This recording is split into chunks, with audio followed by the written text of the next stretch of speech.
नमस्कार, स्वागत आपका स्पॉटलाइट में। मैं हूं आपके साथ पारुल।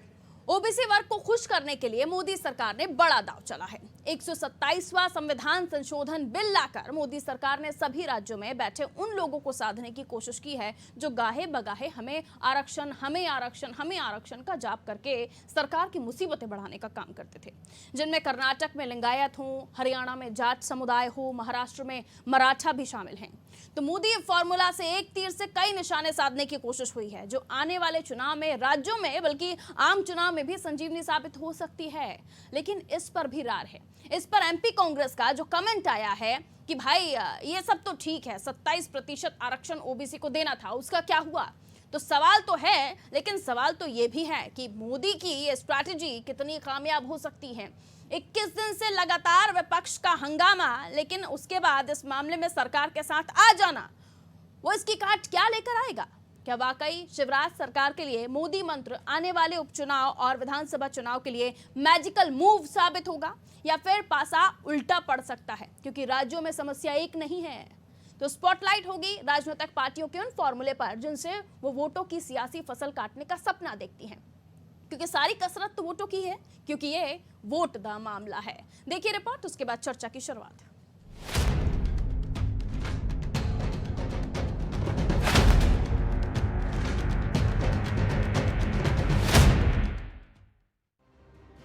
पेगासस, किसान और अन्य मुद्दों को लेकर संसद के दोनों सदनों में हंगामे के बीच लोकसभा में 127वां संविधान संशोधन विधेयक पास हो गया है।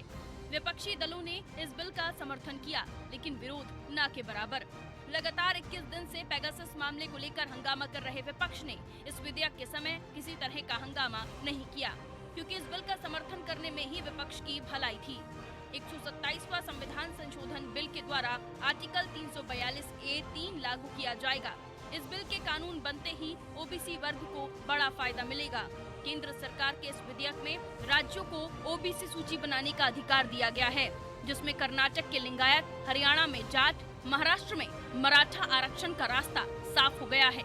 इसे मोदी की बड़ी स्ट्रैटेजी के रूप में भी देखा जा सकता है, जिसमें पीएम मोदी ने एक तीर से कई निशाने साधने की कोशिश की है। मोदी सरकार की ये चारों खाने चित करने वाली स्ट्रैटेजी है, जिसके सामने विपक्ष भी सरेंडर हो गया। लेकिन ऐसा कोई मुद्दा हुआ है भला जिस पर राजनेता अपनी राजनीतिक रोटियां ना सेकें?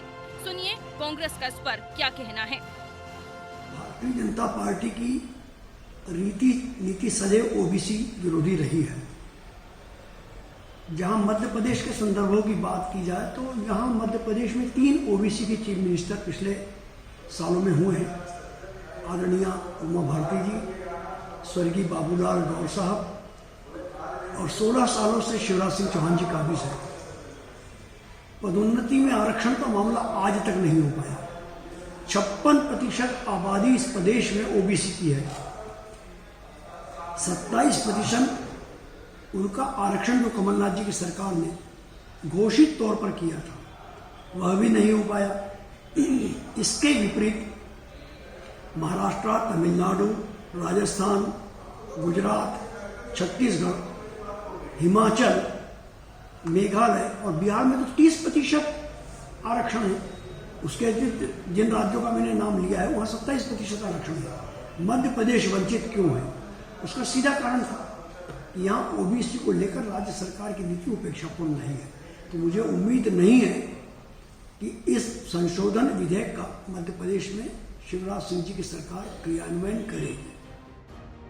देश में भारतीय जनता पार्टी के कार्यकर्ता गदगद हैं, क्योंकि अन्य जातियों को अलग अलग राज्यों में साधने बीजेपी के पास इस विधेयक के रूप में जादू की छड़ी आ गई है, जिससे वो अपने विरोधियों को जवाब देने में पूरी ताकत के साथ सामने आई है। भारत सरकार माननीय मोदी जी के नेतृत्व में ओबीसी वर्ग के लिए कई सारी सौगात देने का काम कर रहा है। पिछले दिनों आपने देखा कि ओबीसी आयोग को संवैधानिक दर्जा देने का काम भी हमारी सरकार ने किया। वर्तमान में ओबीसी का आरक्षण सुनिश्चित बना रहे तथा ओबीसी वर्ग के शासकीय योजनाओं का लाभ मिलता रहे, इसको लेकर भी हमारी सरकार और विशेष करके माननीय मोदी जी ने गंभीरता के साथ में इस वर्ग के लिए कार्य करने का काम किया है और आने वाले समय में भी क्या क्या कार्य किए जा सकते हैं, उस पर गंभीरता से कार्य चल रहा है। मैं समझता हूँ कि आने वाले समय में आप देखेंगे कि आरक्षण को लेकर भी जो बहुत सारे विषय और भ्रांतियाँ हैं उनको दूर करने का काम भी संसद के अंदर कानून लाकर, बिल लाकर मोदी जी ठीक करने का काम करें। आपको बता दें, केंद्र सरकार द्वारा ये संविधान संशोधन बिल इसलिए भी लाया जा रहा है क्योंकि सुप्रीम कोर्ट ने मई में एक टिप्पणी की थी जिसमें कहा गया था कि केवल केंद्र को यह अधिकार है कि वो ओबीसी समुदाय से जुड़ी लिस्ट तैयार कर सके। केंद्र और राज्य सरकार ने इस पर आपत्ति जाहिर की थी, जिसके बाद अब केंद्र सरकार संविधान संशोधन बिल लेकर आई है, जिसका फायदा उसे हर राज्य में होगा। अगले साल उत्तर प्रदेश में विधानसभा के चुनाव होने हैं, जहां पर ओबीसी समुदाय का चुनावी गणित पर बड़ा असर है। ऐसे में केंद्र के इस फैसले को ओबीसी समुदाय को लुभाने के तौर पर भी देखा जा रहा है। हाल ही में मेडिकल एजुकेशन की रिजर्व सीटों में केंद्र ने ओबीसी समुदाय और आर्थिक रूप से पिछड़े हुए लोगों के लिए सीटें आरक्षित की थी। सरकार को उसका भी फायदा आने वाले चुनाव में मिल सकता है, लेकिन इस बार जो विधेयक केंद्र सरकार लेकर आई है उससे न केवल यूपी का ओबीसी वोटर बल्कि कर्नाटक में लिंगायत, हरियाणा में जाट, महाराष्ट्र में मराठा और भी अन्य जातियों को साधने का मोदी का एक बड़ा मास्टर स्ट्रोक ये साबित हो सकता है। ब्यूरो रिपोर्ट, अनादि टीवी।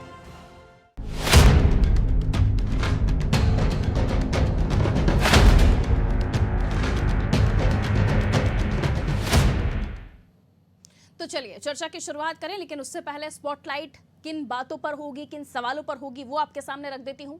ओबीसी बिल पर क्यों शोर मचा है? जब सब राजी हैं तो शोर क्यों कर रहे हैं?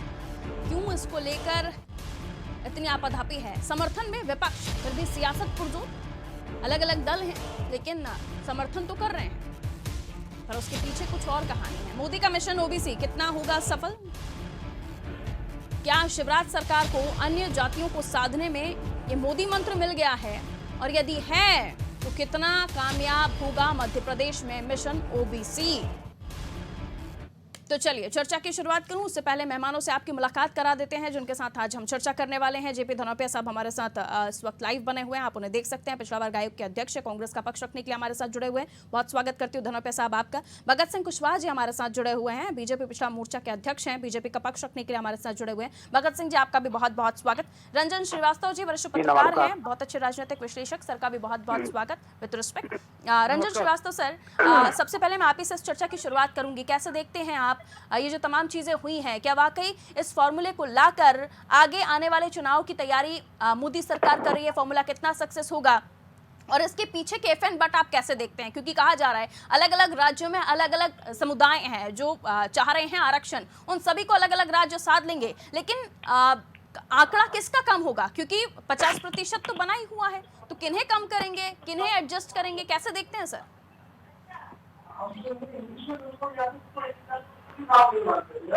रंजन सर आवाज मिल रही है आपको? रंजन सर को आवाज मिल रही है? हाँ जी, आपकी आवाज आ रही है जी। जी सर बताइए, आप सुन पाए सर मेरा सवाल? नहीं, सुन नहीं पाए। जी सर, मैं यही पूछ रही हूँ, आप कैसे देखते हैं इस पूरे मामले को? एक तरफ एडजस्ट भी किया जाएगा क्योंकि 50% तो आरक्षण है ही, और ऊपर से मध्य प्रदेश कांग्रेस की तरफ से जो बाइट हमें मिली उनमें ये कहा जा रहा है कि वो सब तो ठीक है, 27% ओबीसी आरक्षण की बात हुई थी, उसका क्या हुआ सर? कैसे देखते हैं इस पूरे फॉर्मूले को जो मोदी मंत्र के रूप में देखा जा रहा है, और एमपी में इसका कितना फायदा मिलेगा? देखिए, मध्य प्रदेश में अगर आप किसी भी वर्ग को उसकी संख्या के हिसाब से देखेंगे जी, तो अभी भी देखिए 73% चल रहा है। 50% पहले ही था, ओबीसी का बढ़ा दिया गया था, 14 से 27 किया गया 13%। फिर इकोनॉमिकली जो इंटरसेक्शन के लोग हैं प्रकाश को दिया गया था। हाई कोर्ट में केस भी चल रहा है, ओबीसी का जो रिजर्वेशन बढ़ा हुआ था जी, उस पर हाई कोर्ट का स्टे भी है। तो बहुत ही क्लियर पॉलिसी है, बहुत क्लियर गाइडलाइन है, क्लियर जजमेंट है सुप्रीम कोर्ट का कि रिजर्वेशन किसी भी हाल में 50% ज्यादा नहीं होना चाहिए। लेकिन जो मोदी सरकार ने किया है और जो कथित घोषित कर रहे हैं कि जैसे जो भी एजुकेशन, जो भी शिक्षा के हैं, जहाँ पे सीट बढ़ाने की बात हो रही है, तो अगर किसी अनुपात पे अगर आप रिजर्वेशन बढ़ा रहे हैं तो वहाँ तक सीट भी बढ़ रही है, तो वहाँ तक तो ठीक नहीं। जॉब में तो बढ़ा नहीं सकते आप, नहीं तो नौकरी में कितना कारगर होगा तो बहुत जज्बे वाली बात होगी, लेकिन नौकरी में तो आप पद नहीं बढ़ा सकते। तो शिक्षा केंद्र उसमें बढ़ा देंगे आप, यूनिवर्सिटीज है, आज जो भी प्रोफेशनल एजुकेशनल सेंटर्स हैं, तो अगर संख्या के हिसाब से चलेंगे तो फिर तो दिक्कत होगी। तो कम संख्या वाले होंगे अपनी आवाज उठाएंगे, बड़ी संख्या वाले अपनी आवाज उठाएंगे, इसका अंत नहीं है। तो चुनाव को देखते हुए हो सकता है कि एक चुनावी दाव हो, तो उसका फायदा बीजेपी को मध्य प्रदेश में मिले आने वाले चुनाव में। अभी नगरीय चुनाव होने हैं, उपचुनाव होने हैं, लेकिन लॉन्ग रन में अगर आप संख्या के हिसाब से चलेंगे तो लगता है प्रैक्टिकली इसको इम्प्लीमेंट करना बहुत ही मुश्किल होगा। बिल्कुल, प्रैक्टिकली इम्प्लीमेंटेशन बहुत मुश्किल हो सकता है। जेपी धनपे जी, आपसे चाहूंगी आप अपना रिएक्शन दें। पिछड़ा वर्ग आयोग के अध्यक्ष भी बताएं और साथ ही कांग्रेस प्रवक्ता भी बताएं, लेकिन दोनों लेवल में होना चाहिए सर, बताइए। देखिए पारुल जी, वास्तविकता यह है कि पूरे देश के अंदर पिछड़ा वर्ग के मामले में जिस तरह की भ्रांतियां और जिस तरह के वातावरण निर्मित हुए हैं, ये बहुत लोगों को भ्रमित करने वाले हैं। अभी आपकी मैं रिपोर्ट देख रहा था, आपने कहा कि मोदी जी ने विधेयक पेश किया है। विधेयक में क्या पेश किया है उसको आप लोगों ने खुलासा नहीं किया है। वस्तु स्थिति यह है कि जो मंडल कमीशन ने रिपोर्ट दी थी जिसमें आरक्षण के लाभ देने की स्थिति थी, उसके बाद कई स्थानों पर आरक्षण बढ़ा। तो कोई माननीय उच्चतम न्यायालय में इंदिरा साहनी बनाम गवर्नमेंट ऑफ इंडिया एक केस था, उस पर डिसाइड हुआ कि आरक्षण 50% से ज्यादा नहीं होना चाहिए। लेकिन किस जाति को कितना प्रतिशत आरक्षण होना है ये राज्य सरकारों को अधिकार दिए गए हैं, जिसको कि केंद्र सरकार द्वारा इनको नहीं दिए गए थे। अभी हाल ही में पिछले दिनों ये चीज देखने में आई है कि सुप्रीम कोर्ट के आदेश के बाद केंद्र सरकार द्वारा जारी किया गया कि जो राज्य सरकार का जो कोटा होता है केंद्र का, उसे 15% मेडिकल के अंदर 27% आरक्षण का लाभ दे दिया गया है। लेकिन वास्तविकता ये है कि आज भी मध्य प्रदेश के अंदर अगर हम यहाँ देखें तो यहाँ की पॉपुलेशन 2011 में 51% थी। आज 2021 के पॉपुलेशन होना बाकी है, तो ये कम से कम 58 और 60 के बीच में पॉपुलेशन जाती है। हमारे देश की, हमारे मध्य प्रदेश की खासकर बात करूं तो 85% जातियां ओबीसी के क्राइटेरिया में आती हैं, जो जिनकी जातियों का आदत है। 15% बचता है सामान्य वर्ग के दूसरे लोगों का। मध्य प्रदेश ने भी क्या किया है कि अगर आप ओबीसी के हैं और ओबीसी में आपने अप्लाई किया है तो आप 56% हो या कितने ही हो, आपका जो आरक्षण है आज 13%, 14%, उस आरक्षण में सिमट के रह जाएंगे आप। आपको अगर आपके नंबर ज्यादा भी आते हैं सामान्य वर्ग के व्यक्ति से, तब भी आपको सामान्य का लाभ नहीं मिलेगा। ये भ्रांतियां ही सरकार जानबूझ के उलझा के रख रही है। मुझे समझ में नहीं आता है, तमिलनाडु में, राजस्थान में, तेलंगाना में कई जगहों पर आरक्षण की जो है परसेंटेज ज्यादा है, तो आपको यहाँ प्रस्ताव पास करने में क्या कमी है? आदरणीय शिवराज सिंह चौहान, उनके सारे मंत्रिमंडल के लोग, भाजपा के सारे लोग एक सुर से चिल्ला रहे हैं, हम 27% आरक्षण देंगे, 70% आरक्षण देंगे। कब देंगे भाई? आदरणीय कमलनाथ जी ने 27% आरक्षण का लाभ दिया, 10% निर्धन वर्ग के लोगों के लिए दिया। उसको आपने माननीय उच्च न्यायालय में प्रकरण दायर हुआ, वहां पर स्टे हो गया। स्टे जिन कारणों से हुआ वो एक बहुत लंबा विषय है चर्चा करने के लिए। लेकिन सरकार जाने के बाद आदरणीय शिवराज सिंह चौहान साहब ने उस आरक्षण के बारे में, उस केस को लेकर इतनी ज्यादा ढीला रवैया अपनाया कि 4 बार तो उन्होंने तारीख बढ़वाई, पेशियां बढ़वाई। 4 बार के बाद उसके जवाब दिया। जवाब देने के बाद अभी भी अंतरिम आदेश हुआ है, अभी 10 तारीख को फिर एक डेट लगी हुई है। अभी जो है 13% रिजर्व करेंगे, 14% आरक्षण देंगे। मैं समझ नहीं पा रहा हूँ, सरकार एक प्रस्ताव पास हो चुका है विधानसभा में, उसको लागू करने में क्या आपत्ति है? क्यों नहीं कराना चाहते? तो ये भारतीय जनता पार्टी के द्वारा चल रहे हैं। शिवराज सिंह चौहान, उमा भारती जी, बाबूलाल गौर 3 मुख्यमंत्री हुए हैं, लेकिन खुद के लिए हुए हैं, ओबीसी वर्ग के लिए उन्होंने कोई लाभ नहीं दिया। ये तो हो गई सर उन लोगों की बात जिनको आरक्षण देने की बात आप कर रहे हैं। सवर्ण सिर्फ 10% क्योटा, लेकिन जनरल की अगर हमें बात करूं, टोटल ओवरऑल जनरल का तो सर मारा गया। सर आप लोग आरक्षण की तरफ, सरकार भी आरक्षण की तरफ, जनरल की तो गर्दन काट रहे हैं आप लोग। जनरल बचा कितना? जनरल बचता कितना है? कुछ है आपको आइडिया कितना बचता जनरल? नहीं, वही मैं समझना चाह रही हूँ ना कि कोर्ट कह रहा है 50%, उसी में एडजस्ट करना है। आज एससी वर्ग के लोग, एसटी वर्ग के लोग 30% होते हैं और 56% आपको होते हैं ओबीसी के, 85%, तो 15% ही तो बचता है आरक्षण ओबीसी के वर्ग के लोगों का।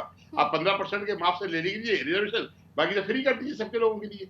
आज यहाँ पे लाभ भी दे रहे हैं आरक्षण का, लोगों को एक आईना भी दिखा रहे हैं और लाभ लोगों को मिल नहीं पा रहा है। आरक्षण भाई संख्या जिनकी ज्यादा है तो संख्या पे तो आरक्षण देना होगा आपको। आप आरक्षण, मैं सवर्ण के खिलाफ नहीं हूँ, मैं इस बात का बिल्कुल पक्षधर नहीं हूँ किसी से अन्याय होना चाहिए, लेकिन मैं आपसे एक बात जानना चाहता हूँ कि जब आरक्षण की संख्या के मात्रा में 15% ही सवर्ण बचते हैं, तो 15% के लिए 50% आरक्षण और 85% के लिए 50% आरक्षण, ये तो न्याय नहीं है ना कहीं का। ठीक है, यानी आप कह रहे हैं कि जो कुछ हमने आज सदन में देखा ओबीसी आरक्षण मामले में जो संशोधन बिल आया, उसमें जो लॉजिक है वो अलग ही है। वो जातियों को सम्मिलित करने के लिए है। अगर ऐसा कुछ होता तो मध्य सरकार अब तक तो शुरुआत कर देती, कहीं कुछ नहीं कर रहे। वो जातियों को, किन जातियों को शामिल करने का अधिकार राज्य सरकार को दिया जाए, परसेंटेज बढ़ाने का अधिकार दिया जाए, ये राज्यों को अधिकार देने वाले प्रस्ताव है। वो विधेयक में भी ऐसी कोई नहीं है 27% पूरे देश में लागू कर दिया गया है, ऐसा कुछ नहीं।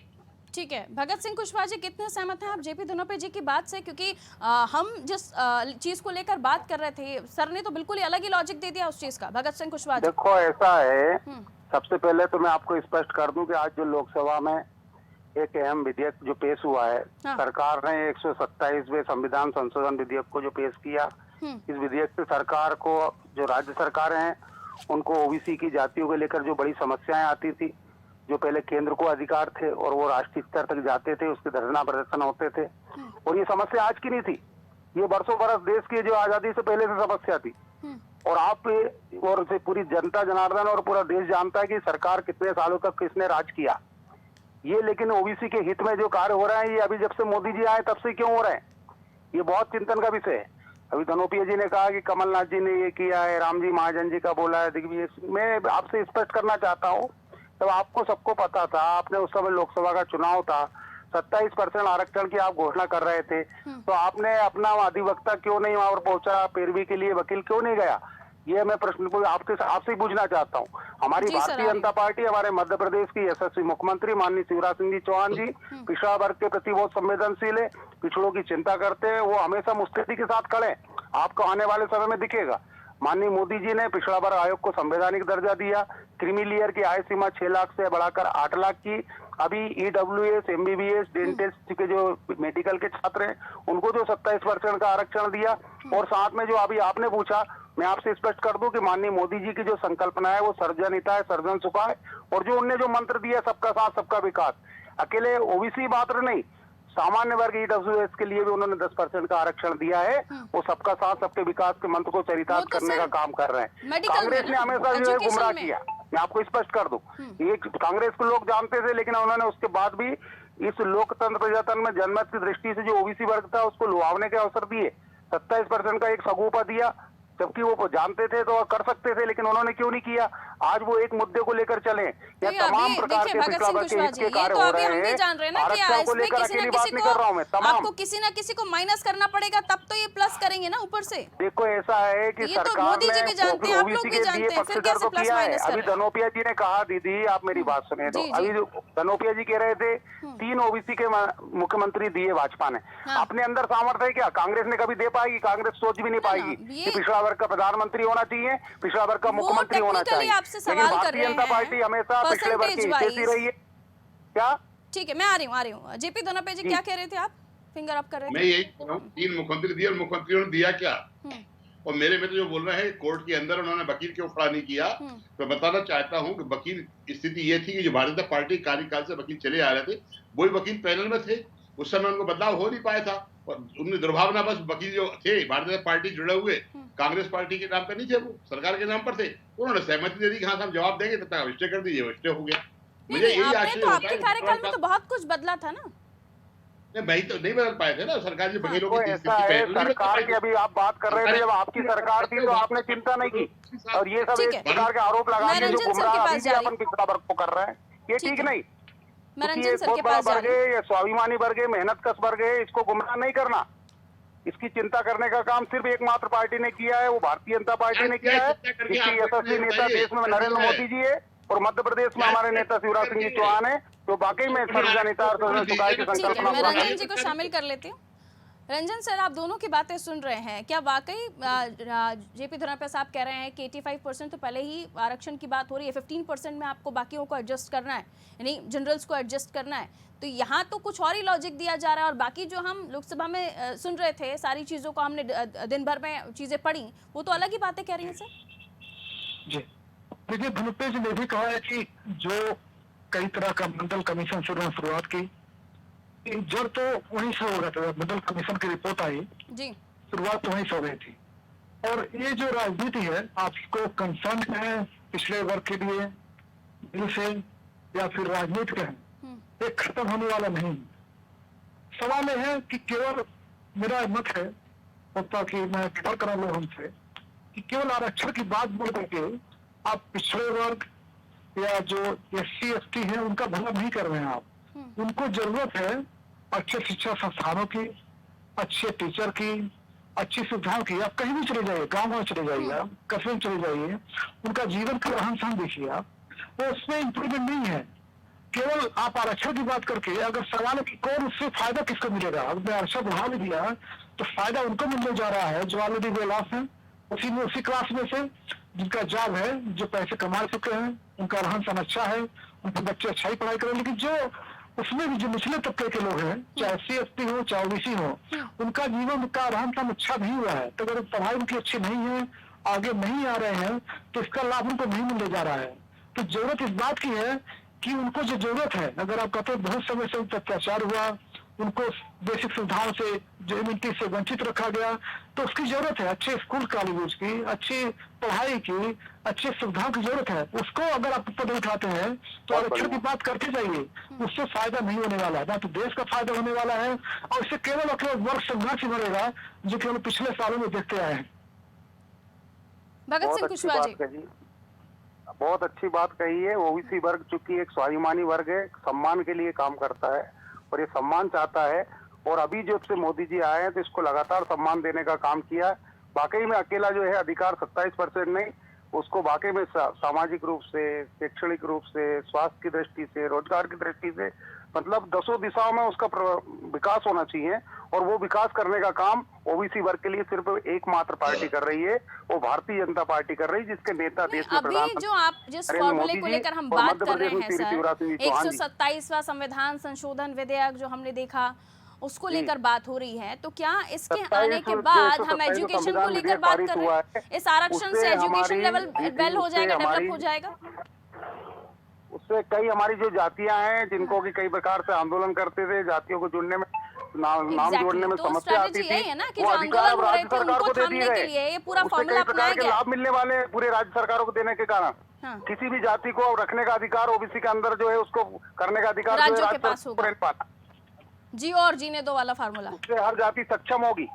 हाँ ठीक है, हर जाति सक्षम होगी, यानी जो आंदोलन की आग अलग अलग राज्यों से उठ रही थी, यूपी में भी और अन्य राज्यों में भी, उसको थामने के लिए पूरा गणित बिठाया गया है। सही है ना कुशवाहा जी? उसको थामने के लिए नहीं, ऐसा नहीं बोल सकते अपन, क्योंकि एक ये बहुत लंबे समय से मांग चल रही थी और ये इसको करने का काम कांग्रेस को करना था, लेकिन कांग्रेस ने सिर्फ वोट बैंक समझते हुए उसको यूज एंड थ्रो किया ओबीसी को। ठीक है, लेकिन भारतीय जनता ओबीसी पार्टी ने में अब राज्यों के पास अधिकार है कि वो किस जाति को एडजस्ट करेंगे। उसको सम्मान दिया। जनरल की तो गर्दन काट दी ना सर, वो जनरल ने बेचारे ने क्या कसूर किया? मोदी जी ने अभी जैसा कि मेडिकल में 27% का जो आरक्षण दिया था, तो आपने देखा होगा 10% ईडब्ल्यूएस के लिए भी दिया। वो सबको साथ लेकर चलने वाले हमारे मोदी जी।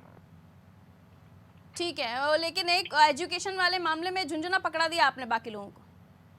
ये तो अब ऐसा कहने की बातें हैं, मैं तो कह रहा हूँ कि यार कभी आप इसको 27% या मेडिकल को झुंझुना बोल रहे हैं, तो कांग्रेस को तो उठा के देख लो, उसने तो वो भी नहीं कर पाई। 70 साल राज किया, लेकिन कभी कुछ कर पाई क्या? हमने तो कुछ ना कुछ तो हमारी पार्टी ने किया, हमारे मोदी जी ने किया। मैं वापस रंजन सर के पास आ रही हूँ। रंजन सर, कोर्ट का एक हाई कोर्ट में एक मामला गया था लिव इन रिलेशनशिप के मामले में, आपको भी याद होगा, जिसमें कोर्ट की ये टिप्पणी थी कि अब लोग जाति से उठकर, जातिवाद से उठकर चीजें पर विचार कर रहे हैं, सोच रहे हैं, लेकिन एक तरफ हम देख रहे हैं कि लोग जातिवाद से उठकर, हमारी जो आज की जनरेशन है ये जातिवाद को बहुत ज्यादा इंपॉर्टेंस नहीं देती। हम कॉलेजेस में देख लें, स्कूल्स में देख लें, लेकिन आरक्षण के मामले में हम आज भी जातियों में बटे हुए हैं सर। आपने बिल्कुल सही कहा, आरक्षण के वजह से बटे हुए और जब ऐसा हुआ है, देखिए जो सामाजिक समस्या थी, मैं ये तो नहीं कहता कि अत्याचार नहीं हुआ होगा ओबीसी के साथ, SC/ST के साथ, तो कहना गलत होगा, लेकिन पहले जो सामाजिक समस्या थी किसी भी रूप में थी। अब पिछले कुछ समय में आप कॉलेज में चले जाइए, जो बच्चे हैं वो बटे हुए हैं आरक्षण के नाम पे, जातियां बटे हुए हैं। तो अगर जातियां बटे हुए लोग आगे बढ़ेंगे, कोई ब्राह्मण है, कोई ठाकुर है, कोई कास्ट है, कोई ओबीसी है, तो भारतीय कैसे होगा अचानक चलकर? दिक्कतें हो रही है। पॉलिटिकल गेम जब तक चलता रहेगा, देखिए अगर कोई पार्टी हो, कांग्रेस हो, बीजेपी हो, समाजवादी पार्टी हो, बीएसपी हो, SC/ST तो जाति के नाम पे आगे बढ़े हैं, और उसका भी कारण रहा होगा, सर कारण नहीं रहा होगा। तो अगर जाति के नाम पे पॉलिटिक्स करेंगे, जाति के नाम पे वोट मांगेंगे, जाति के नाम पे डेवलपमेंट की बात करेंगे, तो फिर जो बच्चों में जो पॉलिटिक्स उनका माइंड होगा वो जाति के नाम पे होगा, तो उनसे एक्सपेक्ट करें बड़े अच्छे नागरिक बन जाए, जो आगे चल के जाति का नाम सोचे, संभव नहीं है। तो शुरुआत तो पॉलिटिकल पार्टीज करना पड़ेगा कि आप ठीक है, आप उनको सुविधा दीजिए, आरक्षण की बात कीजिए, सीट बढ़ाइए, लेकिन कम से कम जाति का जहर मत खोलिए समाज में, क्योंकि पूरे भारत को नुकसान करेगा। ये राजनीतिक दल, धनौपिया साहब, आप पिछड़ा वर्ग आयोग को भी रिप्रेजेंट कर रहे हैं, ये जाति के मामले में जो राजनीतिक दल हैं, कहीं वाकई आरक्षण की वजह से आप लोग भी, क्योंकि पक्ष आरक्षण का भी लेते हैं, फिर धीरे से दबी जुबान में कहते हैं कि हम तो जनरल वालों के भी साथ हैं, तो कहीं ये जहर तो नहीं घोला जा रहा है सर? नहीं पारुल जी, बहुत महत्वपूर्ण प्रश्न को आपने यहाँ पर इंगित किया है। मैं बताना चाहता हूँ, पहले एक बात का जवाब देना चाहता भारत सिंह जी को कि मध्य प्रदेश सरकार ओबीसी के लिए बहुत गंभीर है भाई, बहुत गंभीर है। पिछड़ा वर्ग आयोग में ताला लगा हुआ है, जरा से पूछिए, ताला लगा दिया है, आयोग को काम नहीं करने दिया जा रहा है। आज 1.5 साल होने वाला है, भारतीय पार्टी सरकार ने जो वोटों की सरकार नोटों से खरीद के बनाई थी ना, तो सरकार ने ताले डाल दिए हैं। पूरे आयोग मध्य प्रदेश के सारे बंद हैं, एक भी आयोग में काम नहीं हो रहा है। महिला आयोग, एससी आयोग, एसटी मैं आयोग, वो उस बात का भी जवाब लूंगी सर। क्या जहर घोल रहे हैं राजनीतिक दल आरक्षण के मामले में लोगों के अंदर, आज की पीढ़ी के अंदर? मैं आपकी बात से सहमत हूँ। मैं कहना चाहता हूँ कि आरक्षण बुरा नहीं है, लेकिन आरक्षण में बुराइयां बहुत हैं। आरक्षण में जो लोग आरक्षण ले गए हैं वो आरक्षण ले चले जा रहे हैं, उनको आरक्षण मिल चुका है तो आरक्षण को छोड़ ही नहीं रहे। मेरा कह रहा हूँ, गरीब आदमी जो गांव के अंदर बैठा हुआ है, जो पढ़ा नहीं है, जिसे सुविधाएं नहीं मिली है, उसको आरक्षण कब मिलेगा? उसको आरक्षण तो मिलना चाहिए। यानी आरक्षण में आर्थिक आरक्षण के पक्ष में आप हैं, आप ऐसा कहना चाह रहे हैं? मैं यही कहता हूँ, उस आरक्षण के लिए कम से कम नीचे के लोगों का तो लाभ दीजिए। आज जिसको लाभ मिल गया वो लेके चला गया है। बड़े बड़े लोग बैठे हुए हैं, बड़े बड़े पोस्टों पर बैठे हुए हैं, आरक्षण का लाभ ले रहे हैं। चलती चलने वालों की है भगत सिंह कुशवाहा जी, जिनकी चलती है उनकी ही चलती है, बाकी जिनको फायदा मिलना चाहिए आरक्षण का, जो गरीब तबके के लोग हैं, उन्हें फायदा नहीं मिल पा रहा है। कुशवाहा जी, ऐसा है कि आज पूरे देश में खुशी की लहर है। पिछड़ा वर्ग के लोग बहुत गदगद हैं कि आज पिछड़ा वर्ग को इतना बड़ा निर्णय लिया, मोदी जी ने जो इतना बड़ा फैसला किया है। अभी धनौपिया जी ने कहा कि आयोग में ताला डाला हुआ। मैं आपको एक बात स्पष्ट करना चाहता हूँ कि जब पिछड़ा वर्ग आयोग को संवैधानिक दर्जा राष्ट्रीय स्तर पर मिला तो मध्य प्रदेश में के अंतर्गत तो करते हुए उसका पुनर्गठन किया गया और यहाँ पर फिर बड़ी ताकत देने का काम किया। एक तरफ सबका साथ सबका विकास, एक तरफ गठन भी होगा। जाति से उठकर हम बात करते हैं, दूसरी तरफ जाति के साथ हम राजनीति करते हैं, ये कैसे चलेगा कुशवाहा जी? देखो ऐसा है दीदी, हम जातिवाद की राजनीति नहीं करते, लेकिन सब जाति सब समाज के बीच में हमारा काम खड़ा हो, पूरा ही जो फिल्म उलझी है सर, जातियों की वजह से तो उलझी है। फिर हम जाति पर राजनीति नहीं करते, ये कहना अच्छा थोड़ी ना लगेगा सर। ठीक है, फाइनल कमेंट जेपी धनौपिया जी, आपका क्या कहना चाह रहे थे? कोई जाति नहीं है, क्योंकि एक बहुत बड़ा वर्ग है। 27% करना चाहिए, लेकिन इस बात का इंश्योर करना चाहिए सरकार को कि आरक्षण का लाभ निचले तबके तक पहुंचे, जिनको बाकी में आरक्षण की बहुत आवश्यकता है। रंजन सर, आपका फाइनल कमेंट सर, कैसा कंक्लूजन देखते हैं आप इसका? फाइनल कमेंट यही है जो धनौपिया जी ने सही कहा जी, कि आरक्षण की लाभ नीचे तक नहीं पहुंचेगा अगर उसका क्रीमी लेयर फायदा उठाता रहेगा, फायदा नहीं है। सेकेंडली, आप आरक्षण को एक साइंटिफिक रूप से लीजिए, एक वैज्ञानिक रूप से लीजिए। आरक्षण को जाति का मुद्दा, वोट का मुद्दा मत बनाइए। भगत सिंह कुशवाहा जी, जाति वोट इससे मत जोड़िए। इसका सही लाभ नीचे तक पहुंचेगा, क्योंकि ये हमारा समाज अब बहुत जागरूक हो चुका है और समझदार भी हो गया। पहले की तरह गुमराह नहीं है, और पहले जो गुमराह किया कांग्रेस ने, अब ऐसा गुमराह नहीं होने वाला। तो अब तो इसका लाभ नीचे तक मिलने वाला है। आप तो ये बताइए, आने वाले समय में उन लोगों को आरक्षण मिलना चाहिए नहीं, जिनको वाकई जरूरत है। आरोप लगाने के अलावा कुछ नहीं। नहीं, आप इस पक्ष में है कि नहीं है कि उन्हें आरक्षण मिलना चाहिए, जिन्हें वाकई जरूरत है? आरक्षण लाए इसलिए गया था ना कि जो निचला तबका है उसको उठाया जा सके। मोदी जी कर रहे हैं, हमारे मोदी जी वाकई में 10 दिशाओं में, मैं आपको एक पंक्ति बता देता हूँ जिस मंत्र को हम लेकर चलते हैं कि 10 दिशाओं में जाएं, दल बादल से छा जाएं, उमड़ घुमा कर इस धरती को नंदन वर्षा सजाएं। और उसमें सबसे महत्वपूर्ण पंक्ति वो ये है कि यह मत समझो किसी क्षेत्र को खाली रह जाने दो। ये आपकी पंक्ति इस चुनावी समय में मशहूर होती है नहीं, ये तो खैर वक्त के साथ पता चलेगा। लेकिन आरक्षण के मामले में जिस तरह से हम देखते हैं कि राजनेता आजकल जातियों पर फोकस ज्यादा करते हैं, और देश में हमने काफी लंबे समय से, हमारे experience guest Ranjan Srivastava sir ने भी बताया, काफी समय से जातियों को लेकर बातें होती रही हैं, और राजनेताओं की राजनीति तो जातियों पर ही चलती है। तो ऐसे में आरक्षण का लाभ तो ठीक है, लेकिन क्या जातियों में देश को बांटने का काम किया जा रहा है? आरक्षण का लाभ उन्हें वाकई मिल रहा है जिन्हें जरूरत है? बहुत बहुत शुक्रिया आप तीनों का हमारे साथ इस चर्चा में जुड़ने के लिए। रंजन सर हमारे साथ जुड़े हुए थे, वरिष्ठ पत्रकार। जेपी धनोपिया साहब हमारे साथ जुड़े हुए थे कांग्रेस का पक्ष रखने के लिए। भगत सिंह कुशवाहा जी हमारे साथ जुड़े हुए थे बीजेपी का पक्ष रखने के लिए, लेकिन दोनों ही पिछड़ा वर्ग को रिप्रेजेंट कर रहे थे। अब सवाल ये है कि ये जो फॉर्मूला नया इजाद हुआ है, जिसे बहुत समय से जिसको लेकर बातें हो रही थी कि क्या होगा क्या नहीं होगा, आने वाले इलेक्शंस को लेकर के अलग अलग राज्यों में जो जातिगत विरोध शुरू हो गया था, राजस्थान में गुर्जर, गुजरात में पाटीदार और महाराष्ट्र में मराठा, उन्हें भी अब साधने की पूरी जो कवायद है वो बहुत अच्छे से फिट हो गई है। लेकिन इसके आगे जाके परिणाम क्या होंगे? जिन्हें ओबीसी की हम बात कर रहे हैं, ओबीसी वर्ग से आने वाले लोग जो वाकई गरीब तबके के हैं, जिन्हें शिक्षा की ज़रूरत है, जिन्हें शिक्षा क्षेत्र में जिन्हें बहुत ज़्यादा आवश्यकता है कि उन्हें कोई मदद करे आरक्षण के माध्यम से ही सही, लेकिन उनके बारे में क्या कोई वाकई सोच रहा है या उन्हें इस आरक्षण के बाद फ़ायदा मिलेगा? और आरक्षण को लेकर कहा जा रहा है तो 50% कोर्ट का वर्डिक्ट है, लेकिन 50% में आप किसे काटेंगे, यानी किसको माइनस करेंगे, किस जाति को, और कहाँ ऐसे एडजस्ट करेंगे, जिसको लेकर बात की गई है। मुझे दीजिए इजाजत, रखिए अपना ख्याल, नमस्कार।